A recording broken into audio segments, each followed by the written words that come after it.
but it helps it to spread along your taste buds. And then, in a minute, you'll probably get a little bit of burn in the back of your throat. I'm starting to get it right now. And the burn, that peppery burn, and any bitterness, right? See the cough?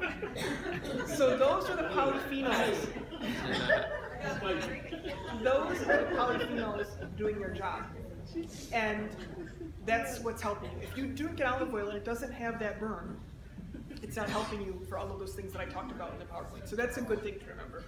So now you tasted it, you get the burn, you get the pepper, you might get the bitterness. You can taste it again and then look at these lists. So all of the defects are these adjectives: fusty, musty, winey, a muddy kind of a sediment like look to it, metallic taste, rancid taste. Any of those are bad defects in olive oil. And then the good positive attributes that you want are fruity, bitter, and pungent. So a lot of Americans don't really like bitter flavored things. It's kind of a new thing for our palate, but it's very good in olive oil. It's a sign of quality, it's a sign of nutrition. So if you can, bitter greens, bitter olive oil, there are a lot of bitter flavors that are very good for us. So taste it again and then see, you can kind of rate it. And use just an A whenever you make a mark, because we're gonna taste 3.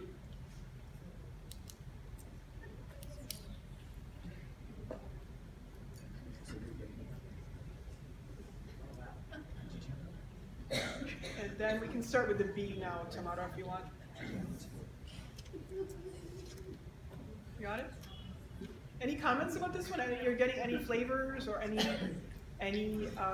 things that you would think of if you want to pair it? It does not have a strong aftertaste at all. I mean, I like it, but I'm not getting a lot of pepper. So I'm just wondering. I mean, I have a lot of olive oil. Different than mine, Bob. I mean, it is kind of personal. It is kind of personal. But you might have a higher aptitude for phenols, and it just there you go. Take a little strong. You have to come to Sicily with me. There's a compliment there somewhere, right? So we should be rating these? Yeah, you're going to put an A, and all the way to the right is like the most, and to the left is like the least. Okay. So just put an A wherever you find. If you don't have any defects, you don't put any defects. If you only have positive, you put the positive. And then you can put down little things like whatever flavors you get when you taste it, or smell it. You could write those down too to kind of know.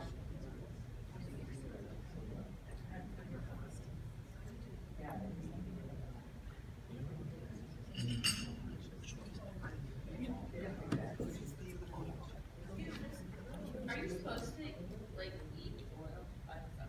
Yeah, sure you can. You don't have to. To get all those health benefits from a good quality like this, you want about 4 tablespoons in your diet a day. So I can easily get 4 tablespoons between sauces, dressings, drizzling it on things like that. But if I couldn't, for some whatever reason, or if that day I had only eaten out or something, then I might take something like this, just like Dr. Pappas was mentioning he does for a tonic kind of a thing. And a lot of people do that, especially older people in the Mediterranean will just wake up and have it, first thing. Yes? Okay. Dr. Pappas, you said you do a shot a day. Yeah. Is it apple cider vinegar? I vary the vinegars. I really like balsamic, but it's kind of sugary. So I'll do either apple cider or a red wine vinegar. I remember reading that the ancient Greek and Roman warriors will have watered down red wine in the morning as part of their drink. So I tend to try to mimic that and have a little bit of red wine vinegar in the morning and not worry about the alcohol content. So a little red wine vinegar, some lemon, the citrus, as Amy said, and then the olive oil. And it's interesting, olive oil also brings out the micronutrients on vegetables. So just a salad by itself, if you eat it with like a French dressing, you're not going to get the same amount of antioxidants than if you have the olive oil on it. So it really brings out the flavor and it's synergistic. So a lot of times I'll have that shot glass to have a handful of some greens, for example, because I don't have time for a salad. I want to maximize the benefits of the greens and the olive oil. I don't know if you all like dandelion greens, but they're amazing. They have like 500 times the amount of calcium that the body needs per daily recommendation. They have a lot of vitamin A. In Latin, dandelion was official disease remedy.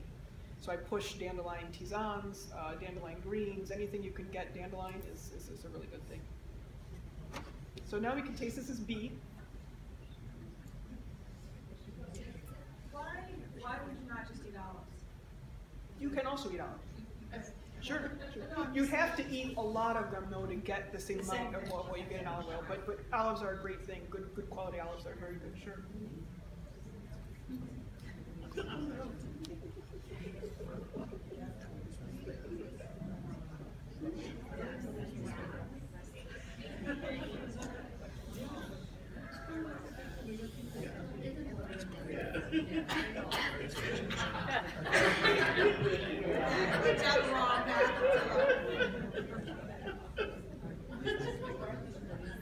You all notice any differences with this one? Yeah, this one's thicker. Uh-huh. Kind of lays on your tongue a little more.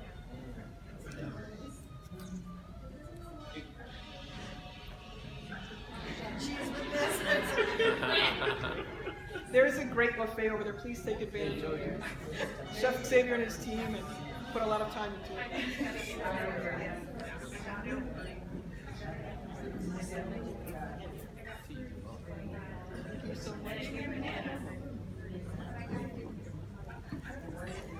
So this is C, everyone. So think about that.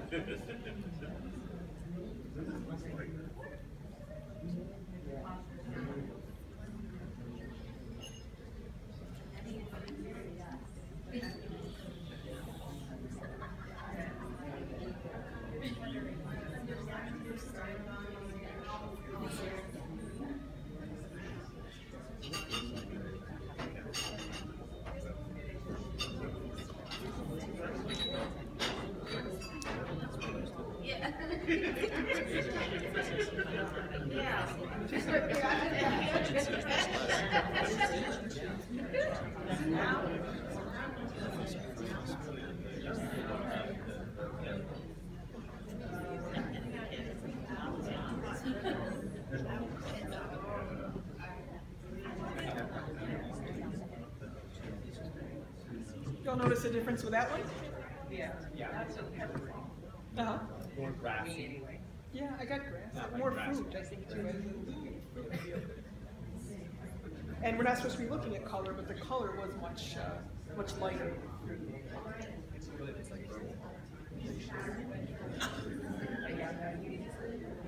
So just kind of in summary, remember we were talking about a little bit earlier the different 880 different cultivars of olives in the world. So we've got these are three different single variety.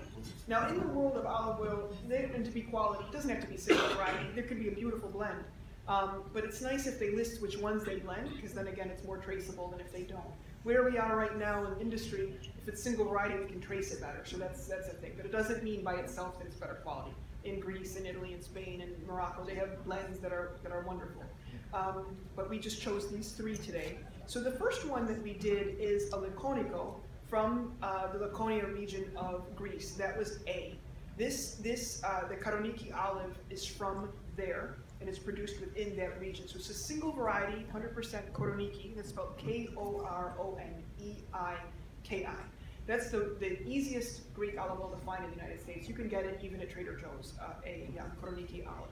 But they're not all equal. They're all a little different. So this one from Laconia is actually the highest quality because it's kind of the main terroir for that type of olive, even though it can be grown everywhere. So when it comes from there, it's usually the best quality. And this one was the best quality. A was the best quality in terms of what we had. They're all good quality, but A was a little bit special. It won one of the best olive oil awards in the championships. This one had a harvest date of November of 2017, so it's only about 6 months old. The acidity rate is 0.16. The polyphenols are 440 in that, so that was the burn. So if you can imagine now, if they go up to 900, the burn that you would have with a 900 would be double what you had with this A, but still a 440 polyphenol rate, 0.16% acidity when it only needs to be 0.8. So very good, high quality. Now, because it's single variety, when we talk about pairing, we have to think about like what flavors would that go with. For me, even though it was strong, and even though it had quite a pungency and bitter and things like that, it wasn't strong enough of a flavor that would prevent me from baking with it. I would totally bake with that. I would use it in tomato sauce. I think you can have a big range with A and still know that it's a good quality. A lot of people say, well, can I use one lower quality to cook with and one higher quality for putting on salad? You can if you want to, but it's all going in your body. And you know, when I go to the mechanic to change my oil on my car, they always give me a song and dance about the better quality oil from my car. And they say, this is what happens to your air cabin filter if you don't use it. And I'm like, you know, if he said, this is what happens to your liver, then people would use more of this guy. So this is, A is a really good one. Laconico, again, made from the Koroniki olives. You can get Koroniki from anywhere. We're getting it from Laconia, Greece, which is why it has the special GI property. High phenol, low acidity, good quality olive oil. B was also a Koroniki, but this one was produced in California. So in California, they take a lot of the vines from all around the Mediterranean and replant them in California and grow them there. And B was very flavorful. You can see it tasted well. There's nothing wrong with it. It was a little bit less fruity to me than A. It also was a little bit less bitter and a little bit less pungent.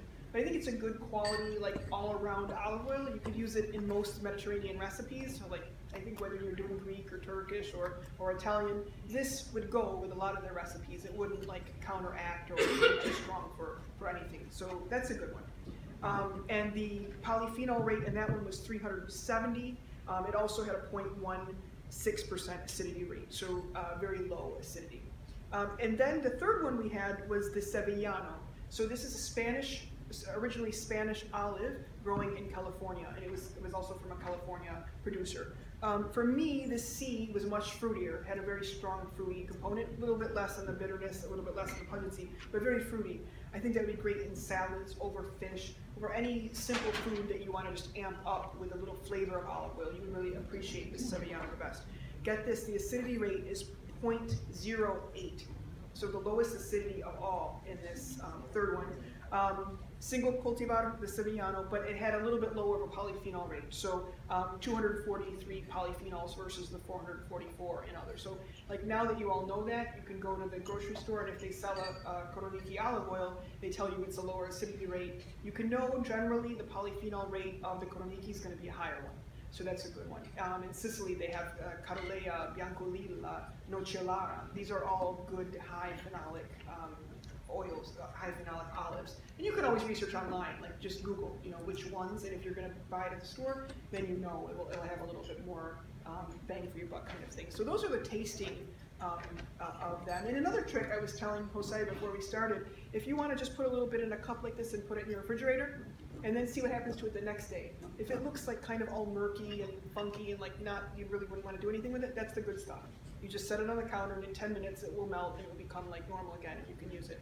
However, if it becomes solid like a hockey puck or like one of those glycerin soaps and you can kind of push it out and it's beautiful, that's the bad stuff. That means it has refined oils mixed in with it. So it's a good little kind of trick for if you're at home. But it's fun to go to some of these stores like EVOO and just, you know, taste the different ones. Ask if you, a lot of the stores, even if though they specialize in olive oil, they don't know what polyphenols are and they don't know what acidity rate is. So I used to do this, and my students or my assistants would go out and go to the store, and they'd be like, Amy, they looked at me like I had 3 heads. And I was like, well, because they're more worried about flavor. You know, this is infused with lemon, this is infused with orange, than actually the nutrient content. But you can do a little research on your own, call in advance, or go to a place like EVOO where they do know the difference. Also in DC, we have the Mediterranean Way in DuPont Circle on Connecticut Avenue, which has a lot of single variety Greek olive oils that are very good quality too. Yes? So when you talk about the good quality, what would that cost? It depends where you go, because sometimes there's not a big difference, honestly, between the good cost and the low cost. But I'm thinking somewhere, you know, around $12 to $15. You should get about, yeah. There's I was expecting $50, and I was like, No, and you can get $50 ones, but that doesn't necessarily mean that they're going to be any better quality than this. It depends. They will be from more of an estate that has a better name. They'll be in a more of a luxurious bottle.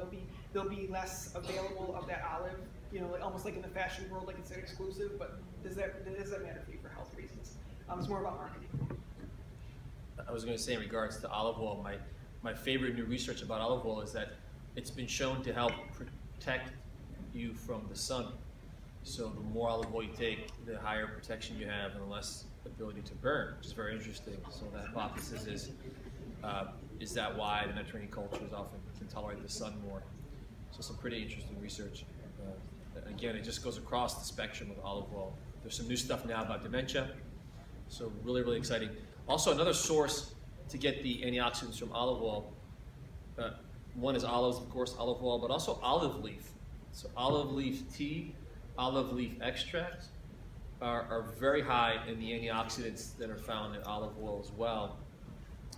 In the integrative cardiology world, olive leaf extract is great not only for infections, but also for blood pressure.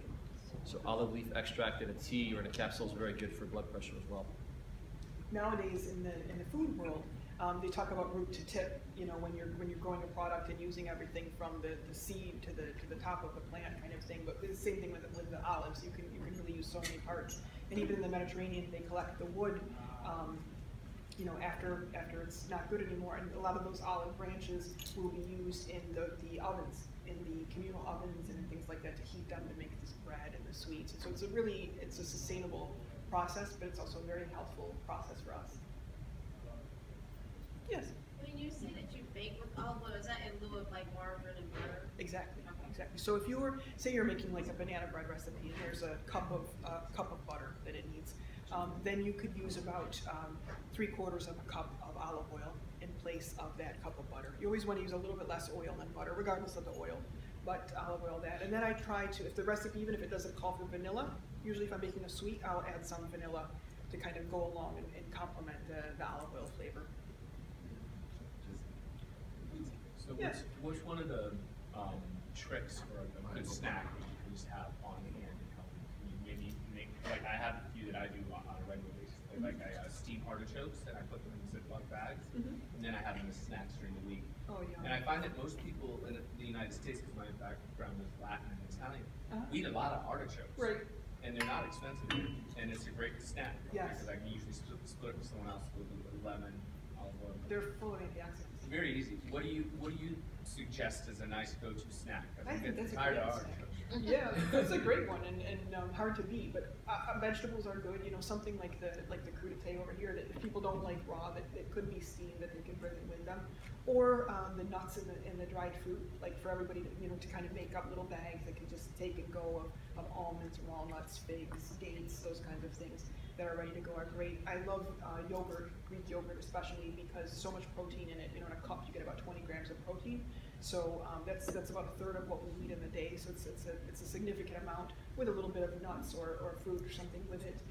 Also cheese and nuts. I can very easily go that route with some ricotta or some mozzarella or something like that, and a little bit of nuts. In the morning time, I would go towards a fruit for a snack. Make sure to have some fresh fruit in there.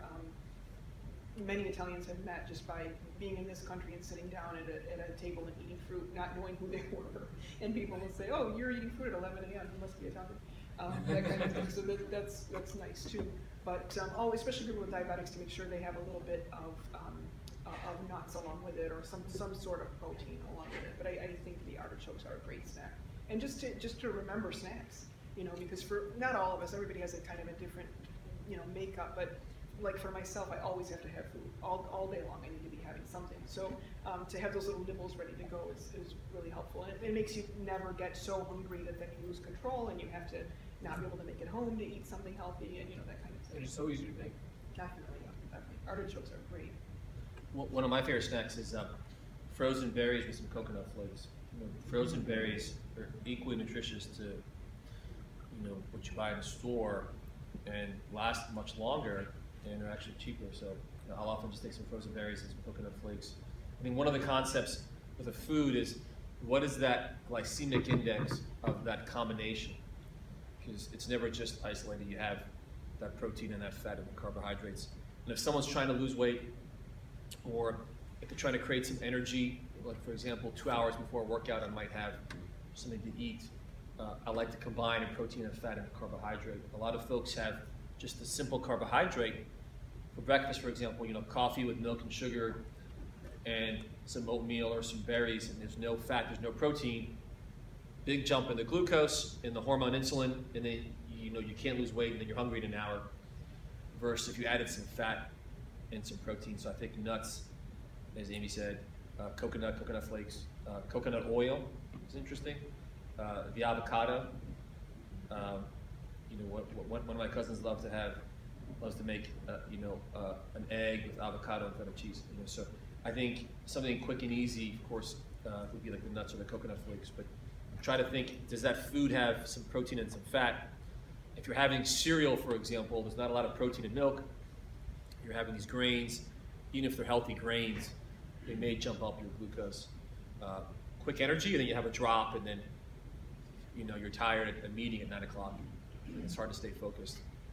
Also, smoothies are great. For a lot of people like smoothies. So like, half a cup to a cup of Greek yogurt with a really overripe banana, a couple frozen strawberries, and I add into that a tablespoon of flax seeds and a tablespoon of sesame seeds every day, just for the omega-3s and the protein that are in those, and make that into a smoothie really quickly. But I started adding your powders into that. So the hair, skin, and nail, and I forget the gut one, what the name of it is. So you can add some of your whatever nutrients, powders you're doing, into those, and it tastes delicious, and it's a great thing to give you some like post-workout energy. There's a lot of discussion about using collagen for health, and there's most things. Women are ahead of the curve than men, but great for hair, skin, and nails. It's also really good for gut health and for skin in general. Ironically, a really good source of collagen is the skin of a chicken. And again, if the chicken is pretty clean, the skin isn't necessarily always bad if it's prepared well. But a lot of collagens are in powders. They now make collagen from fish. Bone broth has a lot of collagen in it. Again, traditional food that we don't do much of more here. But collagen and powders you can make into a smoothie. And then also using protein powders. Vegetable protein powders like pea and rice are very popular. Whey protein, actually Hippocrates used whey. It wasn't a powder, but he used it in a liquid. But whey has a lot of immune benefits if you have no problems with dairy. And most folks have a dairy intolerance to the part called casein or lactose, not usually to whey. So if you had a whey protein powder that was clean, didn't have any Splenda, for example, you could probably tolerate it even if someone is bothered by dairy, for example. Very big in the fitness world, but also very good. Research post-chemo patients, especially older post-chemo patients for cancer treatments, take whey protein and they heal much faster. So I love utilizing protein powders and adding good nutrients, like you said. I'll often will take a protein powder, add almond butter, chia or flaxseed, and a milk like a coconut or almond milk. And you can get a really good smoothie, even in a shaker pot, really quick. Let alone putting it in a blender. So a healthy protein powder, a nut milk, a nut butter, and some flax or chia seed would be a nice combination for almost any smoothie. You said you having the skin of chicken. I always thought that was bad. Yeah, that's what I thought too. Then I saw some research that it was very high in collagen, and traditional cultures often had to eat the skin of the chicken. It's interesting. My kids love it, and I thought it was bad for them, So, yeah, some interesting research coming out that it's very high in collagen, and that again, as long as it's cooked overall well, if it's cooked cleanly, and the chicken is more organic necessarily, that they would have better benefits. Yes. You both are so generous to offer us your cookbooks, and Dr. Pappas, you gave some vitamins. Do you want to talk about the rosemary? The oregano. Yeah, great question. Yeah, so in the concept of nutraceuticals, I thought what would be a good take-home, pragmatic supplement to take that anyone in the family of any age could use, and I chose oregano. So oregano is great as a food, but as a supplement, it's been shown to be very helpful and a natural antimicrobial, so very good for viruses, bacteria, and yeast. They're very small, it tastes like fresh oregano, it's the size of a Tic Tac. There's enough in there for a month if you did it twice a day, but most people just need it like for a couple days if they're sick. So we always have some at home, and if someone is sick, we'll just take that for a couple days. You could do it with an antibiotic, for example, so it could be synergistic, or just do it by itself. But oregano has a lot of antioxidants, so it's a great antioxidant as well. Some of my patients just do it regularly because it helps the gut bacteria. I do a lot of tests looking at the quality of a person's gut, how much good and bad bacteria, and a lot of times we'll give some oregano to help balance that out. But it's very easy to use, well tolerated. Kids can have it, the elderly can take it. So have it, it'll last for a long time, and if you ever get sick, just take the oregano. And the cookbook that I gave is my third cookbook. It's called the Mediterranean Diabetes Cookbook. And this is basically just the way I used to cook for my mom as a kid, enhanced. It got voted the best diabetes cookbook ever, and it won the World Nautilus Award. And I'm probably going to be doing a new version of it very soon. But it's a great book full of good recipes. And if you don't tell anybody that they're diabetes friendly, nobody would know. It's just the way we eat. I have to have the word diabetes in the title because the American Diabetes Association publishes it. But don't disregard it if you don't have diabetes. It's just full of easy, great, delicious recipes from all over the Mediterranean. You had a question, sir? Yeah, both of you in your presentation talked about the socialization of eating with a group. And I'm thinking about the nutritional value other than it slows you down in your intake so that you're eating your digestion. Are there other benefits? There are a lot of psychological benefits. They're mostly the reason they promote it is for the psychological and for different reasons. One, because everybody knows at 1 o'clock or 2 o'clock or 3, wherever you are, that you're going to sit down communally with people and have that support system with you. So it's psychologically calming. Also, the idea that you're not alone in the world. You know that's out there, that you have that support, and it's hard to articulate, especially for places that take it for granted, because that's just the way it is. But it's really a luxury that people do take for granted, and so they find that people digest the nutrients better, they eat the food more slowly. They make better choices when they're in communal eating and not just eating alone. That's the main part of it. And also that you have this portion of your time that you can sit down and stop and just partake in that. And that's a great question. I mean, I think also some studies are showing that when you eat communally, eat slow, you lower your stress hormone cortisol. And cortisol is a very it's a very catabolic hormone. It breaks down tissues. So again, distress. So the lower the cortisol, the thinking is the better absorption. So probably eating slowly, chewing more, but having less stress hormones. There was an author who wrote a book saying, what do the ancient Greek and Roman warriors eat on campaign? And they ate very little during the day when the stress hormones were high. And many of us eat a lot when we're under stress. So I think the concept is becoming more apparent now that eating together, eating slow, probably lowers your stress hormones as well. And so the cortisol also depends on how much salt we require from our food, how much salt we need. And a lot of people can tell if their cortisol is kind of off whack because they'll crave the salty pretzels and those really salty foods. And also it's not just from stress in terms of mental stress, but even physical stress, like somebody who worked physically or a marathon runner would want a little bit more salt in their diet. So whenever we put in recipes, salt to taste, it drives my students crazy. Like, why don't you tell us exactly how much salt? I said, because everybody needs different salt. I might need different salt right now than I will need at 10 a.m. tomorrow morning. So it's really up to the person. And that's one of the reasons. I have a question. So you talked about kind of variations on the Mediterranean diet, for a certain type of build, more vegetables, someone else may need more protein. What's the best way to determine what's best for you as an individual? Well, I think, I love the concept of the citizen scientist, the N of 1. So I often tell people, go 3 to 4 days with a low carb diet and see how you respond. Do you lose weight? Do you feel pretty good? If not, maybe do a traditional Mediterranean diet and see what happens. A lot of women, for example, if it's during their cycle, they have high needs for calories. They don't respond very well to low carb. If they're breastfeeding, for example, those as well. If they're working out, the fitness ability correlates to more broad foods. So if you're more active, you can tolerate foods better, especially if you strain your muscles. So one of the tricks that I do is that, I will often do a resistance workout, push-ups, squats, lunges, and then have my high carb meal. So a window about an hour or two after a resistance workout, the carbs will be handled and put into muscles rather than to fat.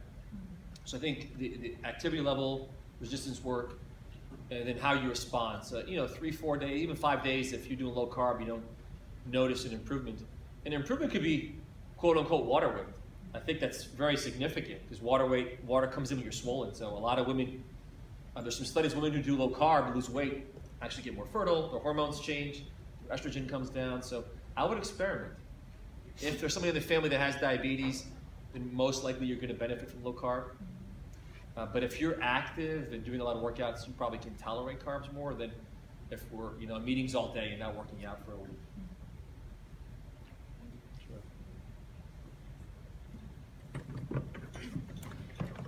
Let's give Dr. Pappas and Amy